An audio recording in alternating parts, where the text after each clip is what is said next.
एक बार की बात है, राजन अपने परिवार के साथ दिल्ली जैसे बड़े शहर में रहा करता था।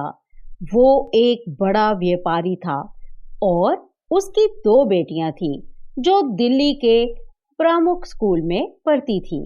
उनका परिवार बहुत खुश था और उनकी जिंदगी में किसी चीज की कमी नहीं थी।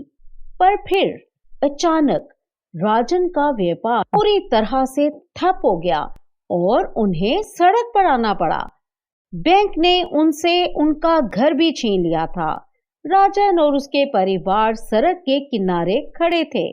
तब उसकी बड़ी बेटी नेहा कहती है, पापा, आपने कुछ सोचा है? अब हम कहाँ जाएंगे? हमारी खुशहाल जिंदगी बर्बाद हो गई है। हम अपने गांव लौट जाएंगे, अपनी बूढ़ी माँ के पास। आप क्या कह रहे हैं? आपने इतने सालों से अपनी माँ की कभी खबर नहीं ली। उन्हें अकेला छोड़कर चले गए थे और जब अब हम बर्बाद हो गए हैं तब उनके पास जाना चाहते हैं। राजन की पत्नी पूनम पहले तो गांव जाने के लिए मना करती है, लेकिन फिर सोचती है कि उनके पास कोई और रास्ता नहीं है। वो अपने पति की बात मान लेती है और फिर पूरा परिवार ट्रेन में बैठकर गांव पहुंचता है। वहां पहुंचकर राजन को यहाँ का माहौल देखकर खुशी होती है। काश आप हमें यहाँ पहले लेकर आते। देखो, चारों तरफ हरित भूमि है, ठंडी हवा और परिंदों की आवाज। ये सब शहर में नहीं मिलता। कुछ समय बाद राजन अपने घर पहुंचता है और दरवाजा खटखटाता है ताकि उसकी माँ दरवाजा खोले, लेकिन बहुत समय हो जाता है और कोई नहीं आता। तब एक पड़ोसन आती है और कहती है, आप दरवाजा क्यों खटखटा रहे हैं? अंदर कोई नहीं है। कलावती देवी यहाँ रहती थी, वो कहाँ है? बहुत दुखद बात है, वो अब जिंदा नहीं है। 10-12 साल पहले उनका निधन हो गया था। राजन को अपनी माँ के बारे में सुनकर बहुत दुख होता है। परिवार घर के अंदर चला जाता है, जो बाहर से बहुत सुंदर था पर अंदर से बहुत गंदा हो गया था। पूनम पूरा घर अच्छे से साफ करती है।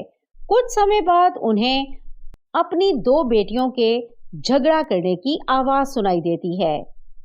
अब तुम दोनों कुत्ते बिल्ली की तरह क्यों लड़ रही हो? तुम्हें कभी इंसानों की तरह नहीं रहना आता? अब क्या हुआ है? किस बात पर लड़ रही हो? वही रूम चाहिए, वो घर का सबसे अच्छा रूम है। मैं वही रूम में रहूंगी। मैं तुझे वो रूम नहीं देने वाली, क्योंकि पहले मैंने पसंद किया था। उन दोनों के बीच झगड़ा होता है। पूनम कहती है, वही रूम तुम्हारी दादी का है और तुम्हारे पापा नहीं चाहते कि दादी के रूम को इस्तेमाल किया जाए। इस प्रकार दोनों बहनें दूसरे रूम में शिफ्ट हो जाओ। इस प्रकार दोनों बहनें दूसरे रूम में शिफ्ट हो जाती हैं। कुछ दिन ऐसे ही बीत जाते हैं। एक दिन नेहा को प्यास लगती है और वो पूनम से कहती है, मम्मी, मैंने बोला था कि मेरे रूम में पानी रख देना। लेकिन जब वो किचन से पानी लेने जा रही होती है तब उसे ऐसा लगता है कि उसने कुछ देखा है। जब वो अपने रूम में जाती है तो उसे फिर से आवाज सुनाई देती है। ये आवाज कहाँ से आ रही है? जब वो देखती है तो समझती है कि वो उसकी दादी के रूम से आ रही है, पर वो रूम तो बंद है। जब वो किचन में जाती है तब वहाँ एक बिल्ली होती है जो दूध गिरा देती है। वो बिल्ली बहुत ही डरावनी लगती है और नेहा बहुत डर जाती है और वो रोती हुई आवाज सुनाई देती है, जिससे उसे बहुत डर लगना शुरू हो जाता है।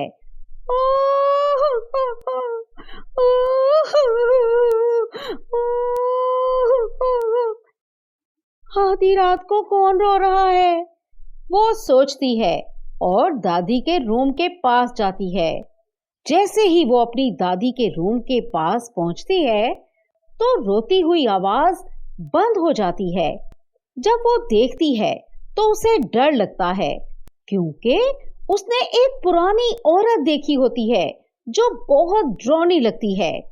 उस पुरानी औरत के चेहरे पर डरावने निशान हैं। नेहा का डरना बढ़ जाता है और वो बेहोश हो जाती है। जब उसको होश आती है तो वो अपने रूम में होती है और उसके चारों तरफ उसकी बहन, पापा और माँ होते हैं। वो सब उससे पूछते हैं कि तुम बाहर गार्डन में क्या कर रही थी और इतनी जोर से चीख क्यों मारी।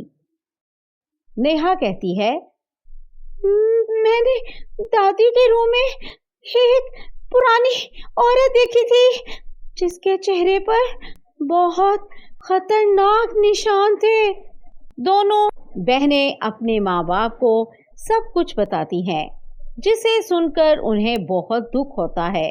राजन को अपनी माँ के लिए बहुत पछतावा होता है। उसके बाद राजन और उसके परिवार को यहाँ से जाना पड़ता है और वो फिर से सड़क पर आ जाते हैं।